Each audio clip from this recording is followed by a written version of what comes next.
SPC 삼립 2021년도 경영실적을 스루풋 손익으로 분석한 결과를 소개하도록 하겠습니다.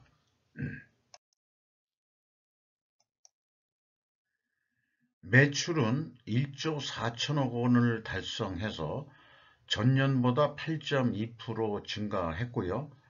매출에 비례하는 매출 재료비는 조금 더 증가해서 8.7%가 증가했습니다.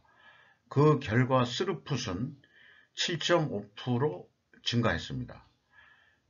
스루풋율은 거꾸로 0.4%, 0.3% 하락했습니다. 안 좋은 징조죠. 그 다음에 운영비용은 4%가 증가했습니다. 그 결과 TOE 생산성은 4%가 상승한 결과를 나타냈습니다. 이 TOE 생산성은 0.04포인트 상승했습니다. 스루풋 영업이익과 원가회계 영업이익은 4억 원밖에 차이가 안 납니다. 물론 이제 스루풋 영업이익이 원가회계 영업이익보다는 적게 이익이 났는데 이것은 조금 가공비 배부 재고자산이 증가한 것이 원인이 되겠습니다. 재고자산 명세를 보면은 상품, 제품, 제공품을 가공비 배부 재고자산으로 인식을 하고 있고요. 23억 6천만 원이 증가했습니다. 상대적으로 원재료가 239억 원이나 크게 증가해 있는 상태입니다. 그 다음에 비용의 성격적 분류 내용을 두 가지로 재분류해서 매출원가 재료비로는 8.5%가 증가한 것으로 산출해내고요. 운영비용은 4%가 증가를 했습니다. 이 재고자산의 변동금액이 회계 투명성을 비교하는 데 첫 번째 순위가 되겠습니다.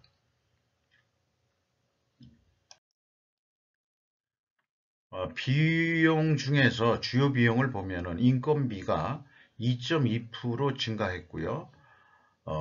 운영비용 대비 인건비 비율로는 0.5%가 하락한 것으로 산출이 됩니다. 직원 수가 170명 감소됐습니다. 인당 평균 임금은 4,830만 원으로 산출이 됩니다. 임금 인상률은 전년보다 8.2% 인상된 것으로 산출이 됩니다. 비용 중에서 크게 나와 있는 금액이 지급수수료인데 2% 증가한 것으로 나와 있습니다. 그런데 제가 그 SPC 사옥 본사를 거의 일주일에 한 번 정도는 그 옆을 지나치고 있는데 1년 내내 양재석 앞에서 천막 농성하는 노조가 있습니다. 농성 원인이 무엇인지 개인적으로는 매우 궁금하긴 한데 잠깐 지나가면서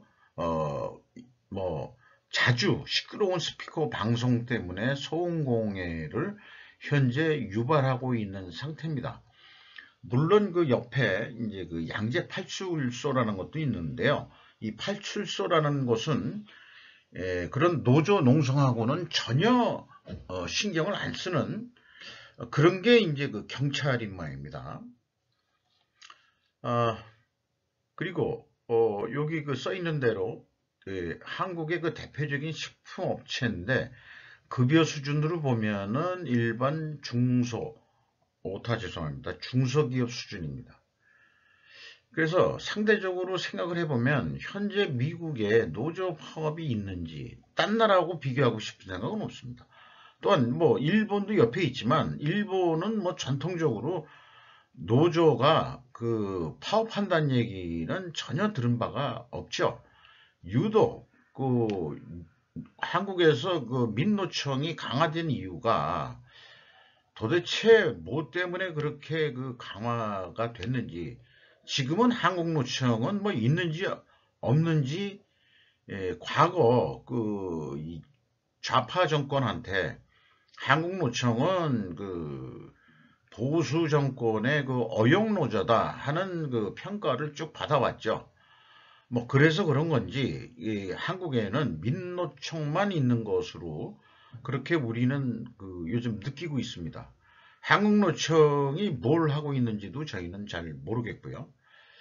그래서 제 생각에는 한국의 노조 세력은 정치 세력이라고 보고 있는 거고, 또한 헌법의 집회 결사의 자유는 물론 보장되지만 그게 도로교통법을 위반해서까지 그렇게 놔둬도 되는 거냐. 뭐 현수막이라는 것도 그렇고요.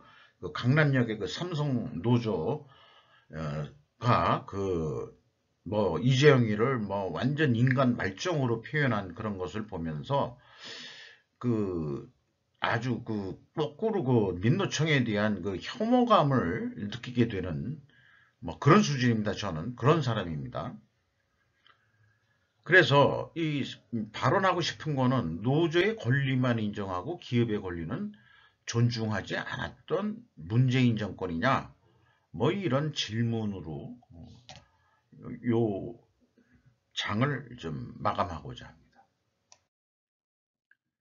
가공 비율이 1% 떨어졌습니다. 근데 2019년도에서 보면은 계속해서 떨어지고 있죠. 그러니까 노조가 강하면 강할수록 회사는 공장 자동화 쪽으로 머리를 돌릴 수밖에 없을 겁니다. 그거는 현대 자동차도 마찬가지고요. 그래서 결국 이 사용자하고 근로자하고 어떤 상생관계를 맺어야 되는데, 이게 대립관계가 되면은 결국은 일자리만 잃는 거 아니냐, 그런 생각도 해보게 됩니다. 근데 어차피 뭐 로봇 자동화 시대로 가고 있는 거 아니냐고 할 때 일자리를 계속 확보하기 위한 노조의 농성들은 뭐 예상해 볼 수 있겠습니다. 본인들의 어떤 생존도 걸려 있긴 한 거니까요. 뭐 그런 거를 나타내는 어떤 추세 아닌가, 그런 분석을 해봅니다. 또 해석이 그렇다는 얘기죠. PQ 총 제조 비용의 차이는 크게 나지는 않습니다. 요거는 다음 단계 재고 자산의 변동으로 또한 설명을 드리도록 하겠습니다. 2단계로서 PQ 총 제조 비용의 차이는 상품의 증감 차이였습니다. 그래서 2단계에는 투명성이 확보됐습니다. 근데 3단계 현금식으로 읽으면요, 현금이 275억 원이 지출이 되었다면 재고 자산으로 똑같은 금액이 증가해야 되는데 195억 원뿐이 증가를 안 했습니다. 그래서 79억 원이라는 현금이 어디론가 날아갔는데, 재고 자산 평가 손실액을 반영해 주어도 여전히 11억 원의 현금이 어디론가는 날아가고 있다. 근데 이것이 3년 연속 이런 추세를 보이고 있다 하면은 올해만 잘못된 게 아니고 뭔가 현금이 다른 데로 이렇게 처리되는 뭔가 그런 구조가 있을 텐데, 그 사업보고서 내용을 보고서는 그것이 무엇인지 합리적으로 추적할 그런 것은 생각해낼 수도 없고, 그런 데이터를 검색해서 또 탐색해서 찾아낼 수도 없었다는 것을 말씀드리겠습니다. 그래서 저는 현금이 검증되지 않으면 모든 것을 부인해야 한다. 그리고 그 기업을 신뢰해서는 안 된다 라고 말씀드릴 수 있겠습니다. 경영평가 지표로요, WCAI 회전율이 50.3%로 전년보다 2.71 회전이 떨어졌습니다. TO의 생산성은 반대로 상승했습니다. 이렇게 역방향일 때는 코스메틱 회계, 분식회계라고 자꾸 그러면은 민감하게들 반응을 해가지고 코스메틱 회계로 저는 그냥 불러볼까 합니다. 그런 개연성, 단정적인 표현은 결코 아닙니다. 가정을 한다 그런 얘기죠. 근데 회사가 이것을 반증하려면 원재료 가격 상승과 제품 판매 가격 상승이어야 반증이 가능하고 저의 그 분식회계 개연성 가정은 무효화 시킬 수 있을 겁니다. 임팩트 미래가치는 2%뿐이 상승을 안 했고요. 총 자산 회전율은 1이 넘어서 매우 활동성 있는 그 영업 활동을 하고 있다. 이렇게 판단이 되는 지표가 되겠습니다. 매출 채권에 대한 수금 속도는 뭐 작년과 유사하지만은 2019년도보다는 떨어져 있는 상태고요. 매입 채무 지급 속도는 좀 빨라졌습니다. 이런 것은 좀 긍정적인 신호고 고무적인 그런 신호가 되겠습니다. 반증 추론으로 제시했던 것은 제품 가격이 올랐을 거다. 근데 이 그 대표적인 그 제품 중에서 다른 것은 변동이 없는데 눈에 띄네라는 것만 28.2%가 인상이 됐습니다. 이 눈에 띄게가 초콜릿 과자 쪽으로 저는 지금 기억하고 있습니다. 그리고 하이면이라는 게 이제 우동을 얘기하는 건데요. 옛날 우동 맛이다 해서 출시된 건데, 요거는 이제 후담으로 좀 말씀드리고요. 원재료 가격도 그 원맥이 그 26.2%가 증가한 거로 되어 있고, 뭐 대부분이 그 원재료 가격이 인상이 됐습니다. 돼지 가격만 0.4% 떨어진 거로 되어 있는데요. 그래서 종합적으로 보면은 원재료 가격 상승과 제품 가격 인상으로 반증은 입증된다. 그러나 현금 흐름표 하나만 가지고도 제 가정을 무효화할 수는 없겠다. 제 가정을 완벽하게 반증하지 못하는 한 제 가정은 유효할 것입니다. 그리고 제가 그 양재에 그 하이면 그 매장이 있었는데요. 지금 그 한 1, 2년 돌리다가 거기 폐점이 돼 있더라고요. 장사가 안 되는지. 근데 거기서 먹어본 적이 있는데 그 어렸을 때 젊었을 때 먹어보던 그 우동에 대한 옛날 맛을 저는 느낄 수가 없었습니다. 차라리 그냥 뭐 짜장면이나 짬뽕 먹는 게 더 낫겠다. 물론 그 짜장면이나 짬뽕보다도 가격이 약간 쌉니다만 또 그 지하 상간에 일본식 우동도 파는 데가 있는데 그게 뭐 일본에서 먹는 우동 맛이 아니고 국내 무슨 면 가지고 만드는 모양인데요. 뭐 산옥기 우동인가? 저건 그런 것도 이제 가격만 비쌌지 일본식 우동은 맛을 못 느꼈습니다. 그래서 제 생각에는 우동의 맛은 미리 삶아서 놓아가지고 주문할 때 국물에 적셔서 담아내는 그런 맛이 전통적 옛날 우동 맛을 낼 수 있을 거다. 그런 생각을 해보고요. 후쿠오카에 가서 우동을 한번 먹은 적이 있는데 후쿠오카 우동은 조금 그 옛날 먹던 우동 맛을 조금 느낄 수 있었습니다. 기업을 분석하면서 갑자기 이제 우동 얘기가 나왔는데 그래서 이제 제가 좀 우동과 소면을 그 검색을 좀 해봤습니다. 근데 위키에서 우동은 밀가루에 식염수를 붓고 반죽한 것을 가늘게 뽑아 만든 국수의 일종이다.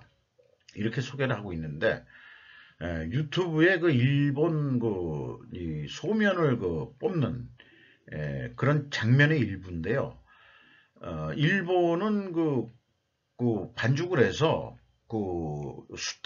중국 그 수타국수처럼 계속 그 굵은 가닥을 늘려가면서 두 가닥, 그 다음에 네 가닥, 여덟 가닥, 그 다음에 이제 16가닥 이런 식으로 해서 계속해서 이렇게 가늘게 뽑아가는 그 과정을 기계화한 것이 그 보여주는 방송이었습니다.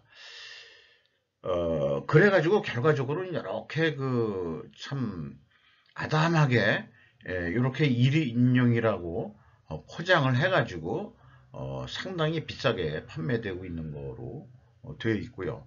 요거 뭐 우동 만드는 그것은 잘 검색이 안 돼서 뭐 우동의 상징적인 그림만 좀 뭐 가져와 봤습니다. 그래서 지금 말씀드린 대로 이 옛날 만드는 방식을 기계화했을 뿐이다. 그런 얘기고요. 그 대신 이 남면이라는 게 있는데 국수 반죽을 양쪽에서 당기고 늘려 만든 남면. 이게 이제 일본 전통식 소면을 만드는 방법이고요. 그 다음에 이제 안면이라는 게 있는데 국수 반죽을 구멍이 뚫린 틀에 넣고 끓는 물에 끓여 만든 안면 그러는데 우리나라 잔치국수 만드는 그 소면 그 국수는 에, 물에 바로 끓지는 않죠. 옛날에 그는 바로 물에 끓여서 익혀가지고 바로 먹는 경우도 있었는지 모르지만 이제 상품화를 위해서는 이렇게 이제 전통적인 그런 건조 과정을 뽑아가지고 그렇게 해서 나중에 칼로 이렇게 잘라서 파는 그런 식의 우리가 이 전통 멸치국수 국수를 음, 뭐 사본 적이 있습니다. 이것도 뭐 소면으로 부르는지는 잘 모르겠습니다만은 뭐 소면으로 부르 하더라고요. 그런데 한국은 전통적으로 냉면의 예와 같이 그렇게 가는 것을 쇠틀 구멍을 아주 가늘게 만들 수 있는 매운 강한 기술이 조선시대부터 있었다. 그래서 냉면을 보면은 우리나라 요거 김홍도 화백의 이 국수 뽑는 장면을 그려놓은 건데요. 얼마나 힘을 들여야 하는지 일꾼이 줄을 잡고서 누르는 이런 상황이고 옆에 앉아있는 여인네는 아마 주인인 것 같습니다. 그래가지고 이제 여기 밑에 화덕에서 바로 삶아가지고 이제 좀 잘 사는 집에서 국수를 그렇게 해먹었던 것으로 그렇게 보입니다. 그러니까 일반 국수도 왜 우리나라 가는 국수가 왜 잔치국수라 그러냐면은 워낙 있는 집만 이런 것을 해먹을 수 있는 경제적인 여력이 있으니까 잔치 때나 맛볼 수 있는 거다 해가지고 조선시대 때는 상당히 일반 서민들은 지금처럼 국수를 잔치 때나 먹는 거로 그렇게 아마 됐을 것 같습니다. 제 상상이. 그래서 일본이 임진왜란으로 우리나라를 쳐들어와서 많은 이 기술자들을 데려갔습니다만 이 국수 뽑는 기술자는 못 데려간 모양입니다. 그런 쇠 구명, 우리 철강 기술이 우리가 상당히 높았다. 저는 그렇게 보는 거죠. 그리고 일본은 대부분의 이 기구들이 뭐 젓가락도 나무 젓가락, 그 다음에 이제 공깃밥 먹는 밥그릇도 나무, 뭐 이런 식으로 해서 금속 기술이 우리 조선조 때보다는 좀 낙후된 기술을 원래 가지고 있었던 데가 외였다, 외.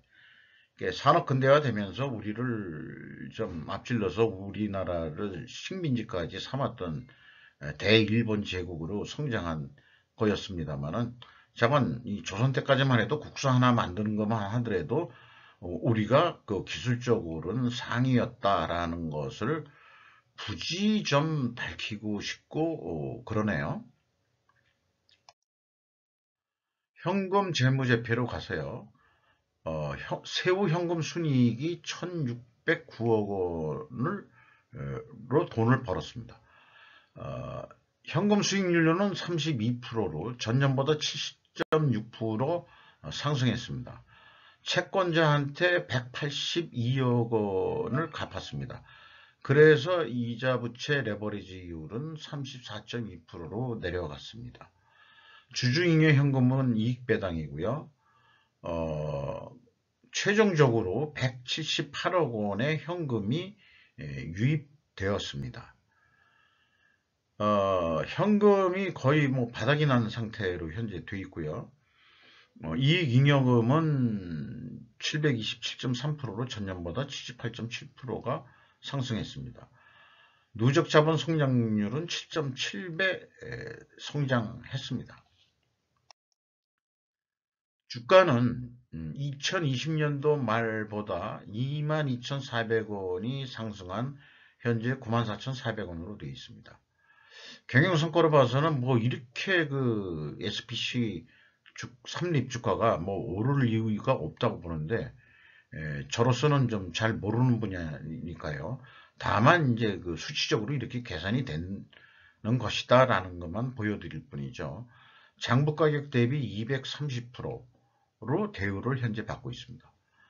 5% 이상 주주명을 보면은 파리 크라상이 40.66%고요. 허진수, 허이소 씨가 각각 16, 12% 지분을 소유하고 있습니다. 그리고 외국인 그 주식 소유 지분율은 5% 이하이기 때문에 생략을 했습니다. 거의 뭐 1%도 안 되게 이렇게 관심 종목이 아닌 것 같습니다. 외국 투자 기관들한테는. 이상으로 SPC 삼립 2021년도 결산 시책을 스루프트 회계로 분석한 내용을 소개해 드렸습니다. 감사합니다.